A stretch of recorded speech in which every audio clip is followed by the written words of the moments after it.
Sir, ಇವತ್ತಿನ ಕಾರ್ಯಕ್ರಮದ ಬಗ್ಗೆ ಇವತ್ತು ಸ್ವದೇಶಿ ಮೇಳ ಎಲ್ಲ ಕಡೆ ಮಾಡಬೇಕನ್ನುವಂಥದ್ದು ನಮ್ಮ ಪಕ್ಷದ ತೀರ್ಮಾನ. ಅದರಲ್ಲಿ ವಿಶೇಷವಾಗಿ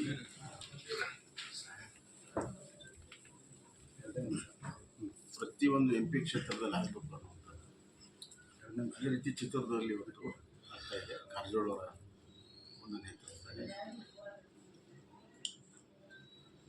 ನವೀನ್ ಅವರು ಕೂಡ ಅದಕ್ಕೆ ಕೊಟ್ಟಿದ್ದಾರೆ. ಸ್ವದೇಶಿ ಜಾಗರಣ ಮೊದಲಿಂದಲೂ ಕೂಡ ನಡೀತಾ ಇದೆ.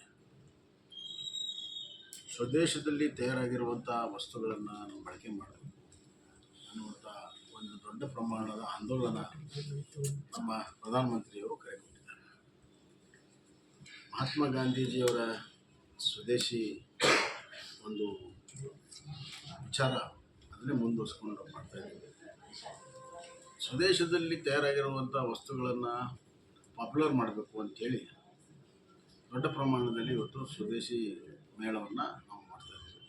ಇದರಲ್ಲಿ ಬಟ್ಟೆಗಳ ತಯಾರ, ವಿವಿಧ ದಿನಬಳಕೆಯ ವಸ್ತುಗಳ ತಯಾರ, ಮಕ್ಕಳಿಗೆ ಆಟಿಕೆ ಸಾಮಾನಿಂದ ಹಿಡಿದು ಒಳ್ಳೊಳ್ಳೆಯ ಏನು ಕಂಪ್ನಿಗಳಿದ್ದಾವೆ, ಇವನ್ ಸ್ಟೀಲ್ ಕಂಪ್ನಿ ಎಲ್ಲರಿಗೂ ಕೂಡ ಅವಕಾಶಗಳನ್ನು ಮಾಡಿಕೊಟ್ಟಿದ್ದೀವಿ. ಮತ್ತು ಯಾವ್ಯಾವ ಕೇಂದ್ರ ರಾಜ್ಯ ಸರ್ಕಾರಗಳ ಯೋಜನೆ ಇದ್ದಾವೆ ಅವುಗಳನ್ನು ಕೂಡ ಬೆಂಬಲಿಸ್ತಾರೆ ಸಾಮಾನ್ಯ ಜನರಿಗೆ ತಿಳುವಳಿಕೆಗೋಸ್ಕರ. ಮತ್ತು ಬ್ಯಾಂಕ್ಗೂ ಕೂಡ ಯಾವ ಯೋಜನೆಗೆ ಬಡವರಿಗೆ ಏನೇನು ಸಹಾಯ ಮಾಡ್ತೀವಿ ಅನ್ನೋದನ್ನು ಕೂಡ ಅಲ್ಲಿ ಸ್ಟಾಲನ್ನು ಹಾಕಿದ್ದಾರೆ. ಹೀಗಾಗಿ ಒಂದು ರೀತಿಯಲ್ಲಿ ವ್ಯಾಪಾರ ವಹಿವಾಟ ಹೆಚ್ಚಿಗೆ ಮಾಡೋ ಜೊತೆಗೆ ಸ್ವದೇಶಿಯ ಭಾವನೆಯನ್ನು ಜನರ ಮನಸ್ಸಿನಲ್ಲಿ ದೃಢವಾಗಿ ಬಿತ್ತುವಂಥ ಕೆಲಸಕ್ಕೆ ಇದು ಮೇಳವನ್ನು ಮಾಡ್ತಾರೆ.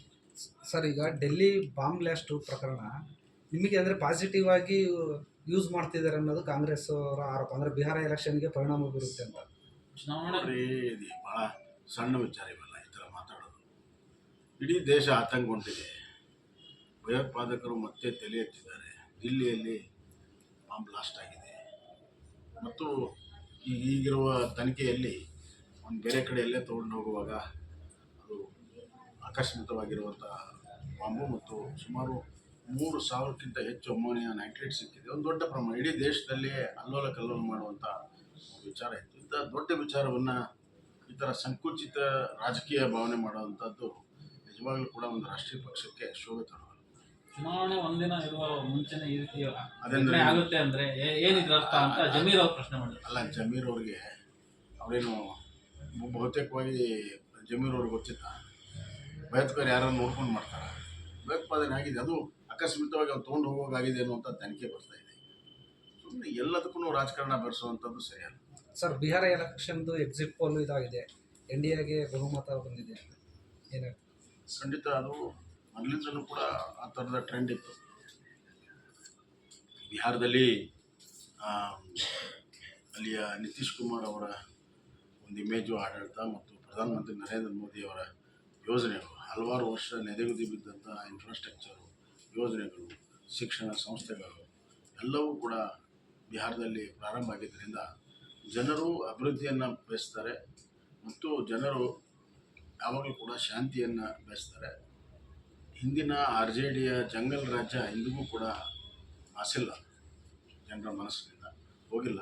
ಹೀಗಾಗಿ ಮತ್ತೊಮ್ಮೆ ಜಂಗಲ್ ರಾಜ್ಯ ಬೇಕಾಗಿಲ್ಲ, ಅಭಿವೃದ್ಧಿಯ ಬಿಹಾರ ಬೇಕನ್ನುವಂಥದ್ದಕ್ಕೆ ಜನ ಬೆಂಬಲವನ್ನು ಕೊಟ್ಟಿದ್ದಾರೆ. ಸರ್, ಸುಧಾಕರ್ ಅವರು ಹೇಳಿದರೆ ಎಕ್ಸಿಟ್ ಪೋಲು ನಮ್ಮ 2023 ಎಲೆಕ್ಷನ್ನಲ್ಲೂ ವಿರೋಧವಾಗಿತ್ತು, ಆದರೆ ನಾವು 134 ತಾಂಡಿದ್ದೀವಿ, ಇದನ್ನು ನಮಗೆ ಅದ್ರ ಮೇಲೆ ನಂಬಿಕೆ ಇಲ್ಲ, ನಾವೇ ಗೆಲ್ತೀವಿ ಅಂತ ಹೇಳ್ತೀವಿ. ಏನೇ ಆಗಲಿ 14ಕ್ಕೆ ಗೊತ್ತಾಗುತ್ತಲ್ಲ ಸುಧಾಕರ್ ಸರಿ ಇದ್ದಾನೆ ಅನ್ನೋದು.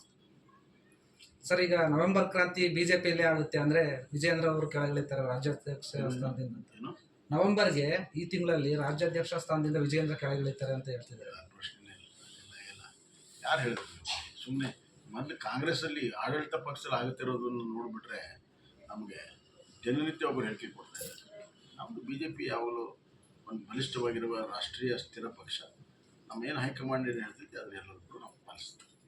2028ಕ್ಕೂ ಕೂಡ ಕಾಂಗ್ರೆಸ್ ಸರ್ಕಾರನೇ ಬರುತ್ತೆ ಅಂತ ಭ್ರಮೆ ಸದ್ದು ಸಂಘ ಇರಲಿ ಅವ್ರ ಭ್ರಮೆಯಲ್ಲಿ.